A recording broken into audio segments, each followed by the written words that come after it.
Coming up next on Tri-State News at 6, testimony starts in the trial of a Northeast Missouri man accused of murdering an elderly woman he said owed him money for work he had done for her. Plus, $800 worth of hay bales go up in flames. What we're learning about this fire today. The most trusted news from the Tri-State starts now.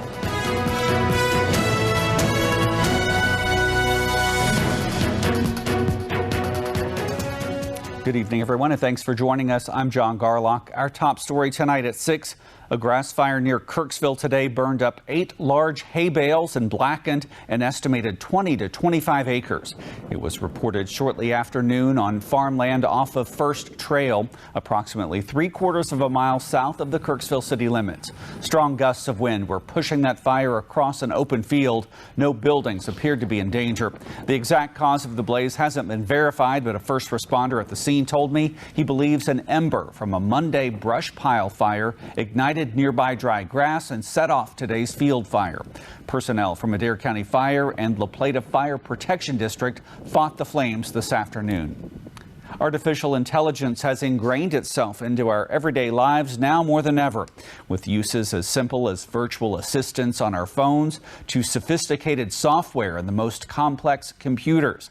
Now the healthcare world is seeing AI in its day-to-day operations. At Northeast Missouri Health in Kirksville, they're testing a medical scribe called ambient listening. This software is easy for the doctor to use and can take detailed notes in the process of assessing a patient's health. Kirksville family physician Dr. Matthew Tilton says his job is much easier because of it. It allows me to have a more proper patient interaction. It helps save time on administrative tasks and, quite frankly, is less of a cognitive burden for me.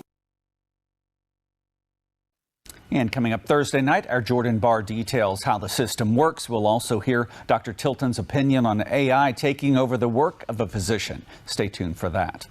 The first day of testimony in the first-degree murder trial of 66-year-old Lyle Miller of Madison, Missouri, wrapped up today in Monroe County. Reporter Hayden Donaldson is live outside the courthouse in Paris to break down the first day. Hayden. That's right, John. The first day of testimony wrapped up around 3:45 p.m. today and saw testimony from 6 different witnesses. Now the jury learned about the working relationship between Betty Hayes and Lyle Miller, in which Miller was a farmhand on Hayes' cattle farm. Miller quit the job in April 2021 and was said to be owed nearly $4,000 by Hayes, in which she had not paid him. The first witness called to the stand was Monroe County Sheriff Joe Colston, who participated in the investigation of Betty Miller's disappearance. The courtroom was shown body cam footage of the sheriff interviewing Lyle Miller in July, just weeks before Miller's remains were found in a pond on land that Miller owned. Another witness included John Moyer, Lyle's longtime neighbor and roommate. He said that he was leaving a friend's house on his tractor when he saw Miller driving towards Hayes' home in December of 2021. According to multiple witnesses, a mushroom hunter had found a piece of pant-like cloth that could be connected to Betty Hayes' disappearance in April 2023. Moyer told Miller that they possibly could be close to finding Hayes, but according to Moyer, Miller replied with, quote, "That's not where she's at," unquote. Moyer was also asked about an interview this past February by defense attorney Jeff Hillbrenner, in which Moyer said he had expected to receive a bribe by now. Moyer stated he implied that it would be nice to get a bribe due to him being in a bad spot at the moment. Other witnesses included 2 of Hayes' children talking about the day of her disappearance, as well as officers that investigated the scene of Hayes' home, stating the door appeared to have taken excessive force to break down and how there were no DNA samples sent back from the scene. Now the trial is expected to get going once again tomorrow at 8:30 a.m. I will continue to provide updates as they become available tomorrow throughout this trial. Live in Monroe County, Hayden Donaldson, back to you, John. All right, Hayden, thanks for that update very much tonight. Started out cloudy, then we got some filtered sunshine here and there throughout the day, and that also helped to bring temperatures well above where we were expecting to be for the afternoon hours. But hey, that's okay. We do have some clouds still hanging around. No rainfall, but if you look off to the west on the left side of your screen, that's a mix of rain and snow coming over the Rockies. That's our next weather maker to impact the region beginning this time for tomorrow. So get ready for a little bit of a cool down. Temperature wise, highs. We're still hanging in the 70s, close to around 80 in a couple of spots, but overall, we're going to be cooling down here in the next 24 hours. Low temperatures tonight, well across southern Iowa in the 50s to around 60. 60 common across northern Missouri as well as western Illinois. Get ready for a little bit of a change as we roll into tomorrow. Tell you about that in detail coming up in just a few minutes. John? Thanks a lot, Rich. The Food Bank of Iowa is facing an uncertain future as cuts to the U.S. Department of Agriculture continue to put a strain on the pantry's ability to feed the hungry. Reporter Kayla McGee sat down with a spokeswoman from the food bank to learn more about how this will impact Southeast Iowans. The Food Bank of Iowa is doing its best to meet the demand in the 55 counties it serves. Officials say 1 in 9 Iowans face food insecurity every day. Many of them are kids. Right now, just shy of 15% of residents living in Appanoose County and 5,000 residents in Wapello County are struggling to find food. The food bank tries to meet the demand head on, but funding cuts to the USDA are making it hard for them to keep up. If you look at the last 3 years, USDA has invested, 3 years ago, it was $1 billion in purchases. And then last October, they lowered that to $500,000. And the forecast now is that that money will be reduced to zero. One of the latest cuts was to the Local Food Purchase Assistance Cooperative Agreement Program, which is set to expire at the end of the month. The program gave the food bank $120,000 annually to buy milk, yogurt, produce, and proteins from Iowa farmers. It allowed, LFPA allowed us to buy quality product from local producers and growers, to have funding to do that and to be able to provide a really good local product to people facing food insecurity here in our state. The food pantry is also facing concerns that around $800,000 or 400,000 pounds of food may not be delivered as promised as the USDA continues to experience cuts. As many as 16 truckloads of food scheduled to come from USDA through the Commodity Credit Corporation from April through July, and we may see some of those truckloads, we may see all of them, but we also may see none of them. The Food Bank of Iowa says it will have to increase its fundraising efforts. Leaders say that financial donations are a big help because the food bank can buy more food at once, which makes it cheaper. We are buying by the truckload and buying in bulk and have great retail donation relationships. So we're able to stretch that money really far. We can feed an Iowan facing food insecurity for less than $2 a day, or about 60 cents a meal. If you're wanting to help, you can find out more by going to foodbankiowa.org or calling the number on your screen. Reporting in Southeast Iowa, I'm Kayla McGee. Coming up next, how a Salvation Army here in the Tri-States helped those who need it most. And a live look across Milan, where we are right now. Overcast at the moment, but it's very mild with 75 degrees at the airport. Get ready for some showers and then some snow. We'll tell you about it in detail coming up.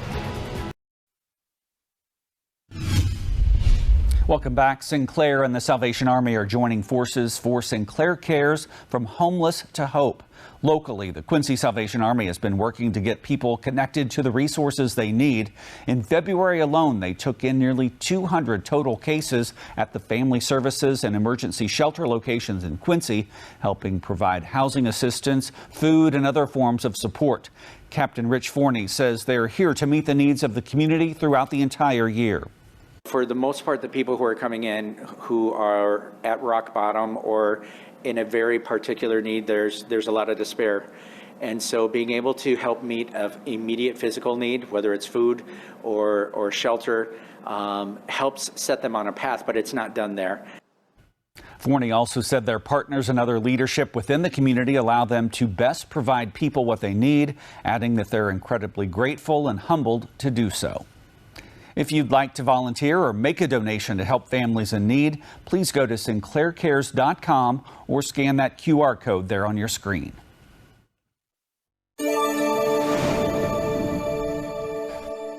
And what we are facing the next several days, the wind will start to increase a little bit more, then change direction, changing showers tomorrow afternoon over to some wet snow and then temperatures remain close to where we should be this time of year into the weekend. A full look at that in detail is coming up. Weather Window, presented by the National Weather Desk. This is not snow in Northern California. It's a coating of hail on the ground. This is snow in Utah, where up to 8 inches fell in some areas near Salt Lake City. That storm is now heading to the northern plains. And a security camera in West Virginia captures what appears to be a meteor shooting across the sky late Monday night. Listen to Off the Radar. New episodes every Tuesday. Find it wherever you get your podcasts.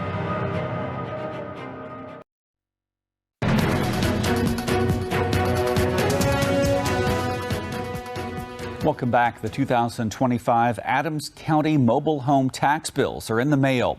Look for a blue bill in a standard envelope.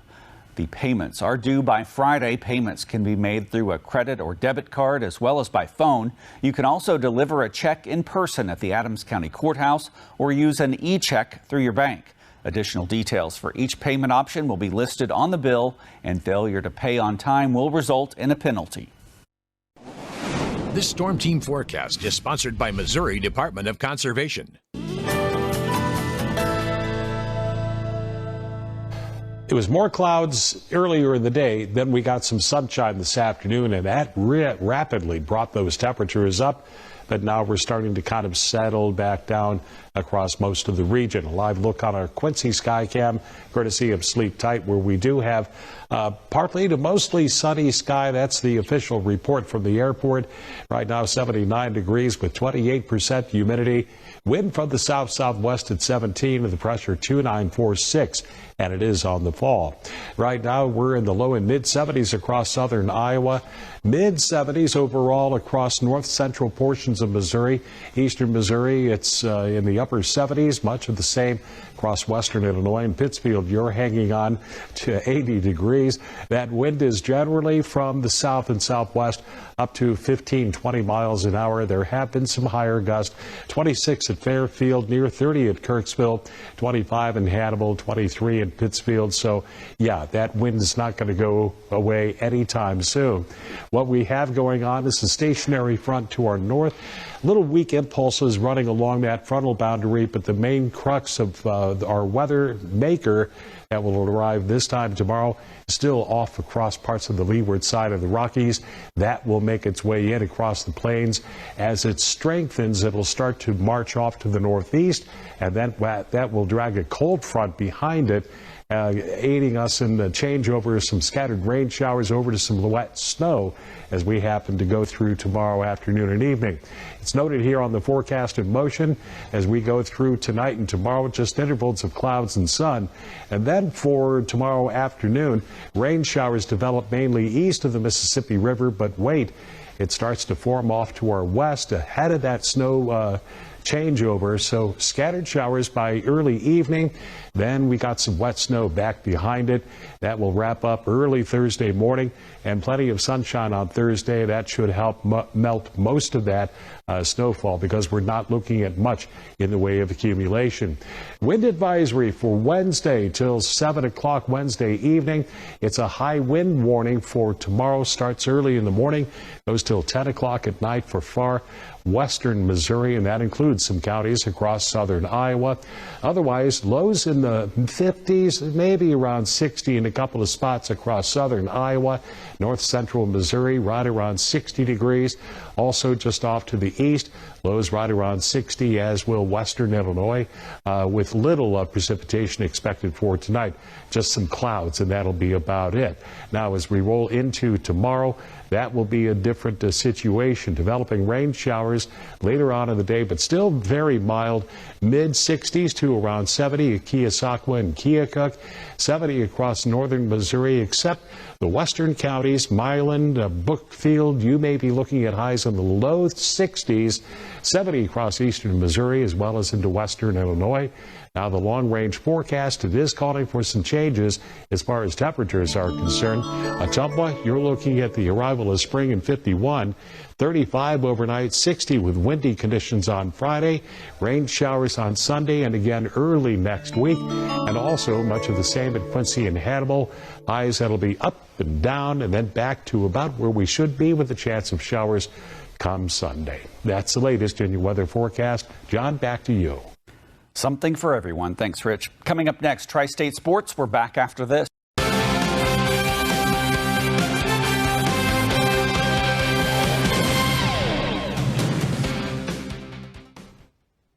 With the season having just come to a close, we now begin the 2025 KHQA Basketball Awards Week.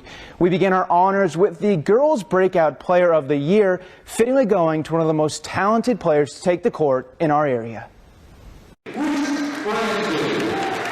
It is an award heartbreakingly posthumous in nature and yet so richly deserved.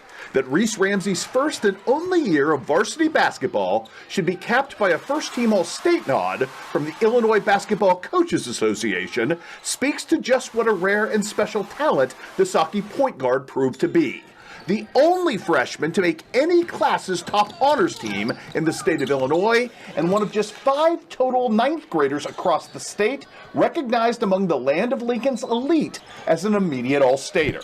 Understandably so, as Reese's impact was luminous right out of the gate, validating every bit of the hype her much-decorated junior high school career at Pikeland had created.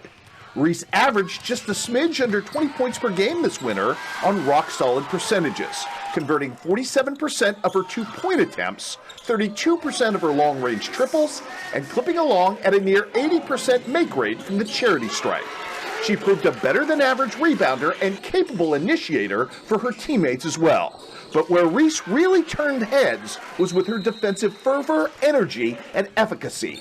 A tone-setting talent there who raised the bar not only statistically at nearly 3.5 steals per game, but competitively by infectiously getting her teammates to match her approach at that end.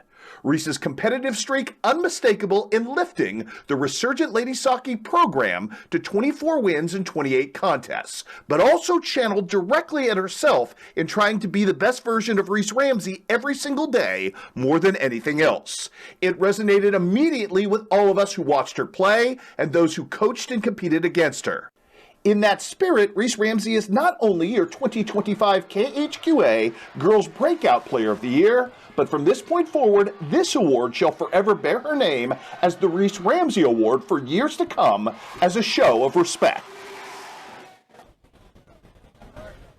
Plenty of more basketball awards coming your way in the coming days. The Culver-Stockton Wildcats depart for the NAIA Women's National Bowling Championship today. One athlete making the trip, former Ottumwa Bulldog bowler Caitlin Valentine. Valentine was instrumental in helping the Wildcats win their first ever Heart of America Conference Championship this season, which gave them an automatic bid to the national tournament. Now Valentine is hoping to use what she learned as a Bulldog to help her team succeed as a Wildcat. That's helped a ton because in high school we were kind of always just taught to you need to focus on what you're doing in the moment, and once it's gone, so you need to forget about it. Whether you did really good or really bad, you need to just let that go because you're only in control of what you're doing in the moment.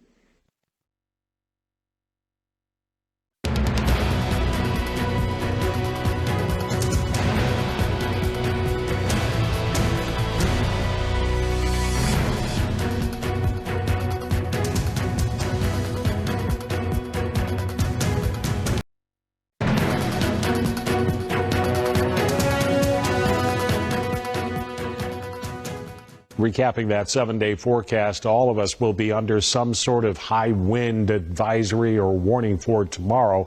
It's going to be changeable. Highs of 70 degrees. Look for increasing clouds. Few showers late in the afternoon, then rain snow mix Wednesday night. Then first day of spring Thursday, 49 for the daytime high. Then we're going to be averaging as we head through the rest of the forecast period, with rain likely on Sunday next. That's it. That's all for now. John, back to you. Thanks, Rich. And finally tonight, workers in Japan are expected to take just 6 hours to assemble the world's first 3D printed train station later this month. The station structure measures roughly 108 square feet. According to West Japan Railway, it will be located about 60 miles south of Osaka. It will replace a weathered wooden complex at the train station there. Structural components will be prefabricated with 3D printing technology before they are ferried to the site where they will be assembled. Work will begin after the last train runs on March 25th. That's our broadcast for now. We'll have a great night.